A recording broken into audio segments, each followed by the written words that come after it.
Selamat datang Bapak dan Ibu aparatur sipil negara. Setiap hari, data yang Anda kelola itu bukan sekedar informasi, tapi amanah dari bangsa. Nah, di era yang serba digital ini, pertanyaannya adalah bagaimana kita menjaganya? Yuk kita bedah bareng soal kriptografi. Ini adalah perisai digital kita untuk melindungi data-data penting milik negara. Oke, ini di agenda kita. Anggap saja ini peta jalan kita untuk menjadi garda terdepan keamanan data bangsa. Kita akan mulai dari misi utamanya, lalu kita bedah satu persatu alat-alat yang bisa kita pakai untuk menjalankan misi tersebut. Siap ya? Pertama dan yang paling penting, kita harus ubah cara pandang kita. Keamanan data itu sekarang bukan cuma tugasnya tim IT loh, ini sudah jadi bagian inti dari tanggung jawab kita semua sebagai pelayan publik di era digital. Coba deh kita renungkan sebentar, data kependudukan jutaan warga, rincian anggaran negara, sampai surat menyurat rahasia antar instansi, itu semua lewat di tangan kita setiap hari. Jadi keamanannya itu bukan cuma tanggung jawab kantor, tapi juga jadi tanggung jawab kita secara pribadi. Makanya, peran Bapak dan Ibu itu sangat-sangat vital. Anda itu bukan sekedar administrator data, tapi Anda adalah pelindungnya. Ancaman siber itu nyata, kebocoran data bisa terjadi kapan saja, dan kita inilah benteng pertahanan pertamanya. Oke, sekarang kita masuk ke persenjataan pertama kita. Gimana caranya kita memastikan email atau dokumen yang kita kirim itu cuma bisa dibaca sama orang yang berhak? Jawabannya satu, enkripsi. Konsepnya sebenarnya simpel banget. Kalau kita mau kirim surat yang isinya rahasia, nggak mungkin kan kita tulis di kartu pos, pasti kita masukkan ke dalam amplop, terus kita lem yang rapat, bahkan kalau perlu kita segel. Nah, enkripsi itu persis seperti itu. Ini adalah amplop dan segel digital kita. Nah, ternyata kunci digital ini ada dua jenis utama. Yang pertama, simetris. Ini ibaratnya kita sama rekan kerja punya satu kunci yang sama untuk buka satu berangkas yang sama. Cepat, efisien, cocok buat internal. Terus yang kedua, ada asimetris. Nah, ini lebih canggih. Bayangkan sebuah kotak surat. Semua orang bisa masukin surat lewat lubangnya, itu kunci publik, tapi cuma kita yang punya kunci untuk buka kotaknya dan baca suratnya. Itu kunci privat.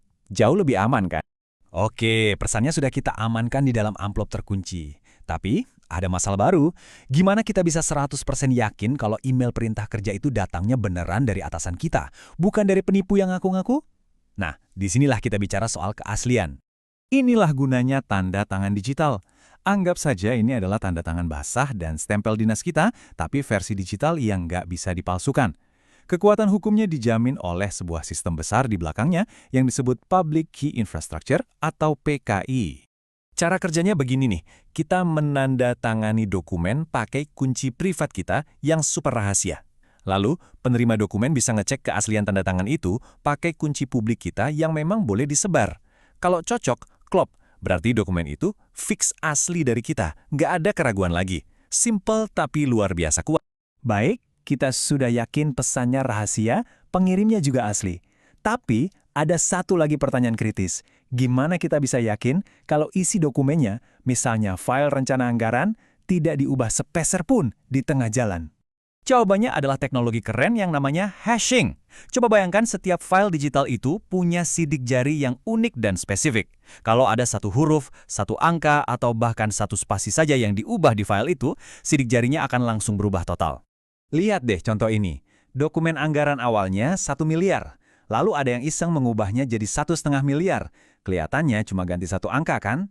Tapi lihat sidik jari digitalnya atau hashnya. Langsung berubah total. Ini artinya sekecil apapun perubahan ilegal pasti langsung ketahuan. Integritas data kita jadi terjaga.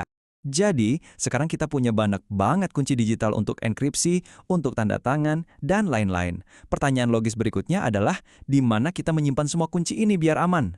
Apalagi dalam skala pemerintahan yang begitu besar. Disinilah kita butuh sistem pengelolaan yang kuat. Ada yang namanya Key Management Systems atau KMS. Anggap saja ini berangkas digital super aman yang tugasnya menjaga semua kunci kita. Selain itu, ada juga enkripsi database. Ini ibarat kita melapisi seluruh lemari arsip kita dengan baja. Bukan cuma mengunci 1-2 dokumen di dalamnya. Jadi kalaupun ada yang berhasil masuk, isinya tetap tidak bisa dibaca.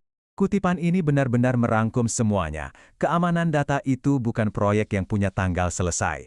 Ini adalah sebuah proses, sebuah kebiasaan, sebuah kewaspadaan yang harus kita jalankan setiap hari sebagai bagian dari pengabdian kita pada negara. Nah, ini membawa kita ke pemikiran penutup. Semua ini bukan cuma teori di atas kertas, tapi harus jadi tindakan nyata.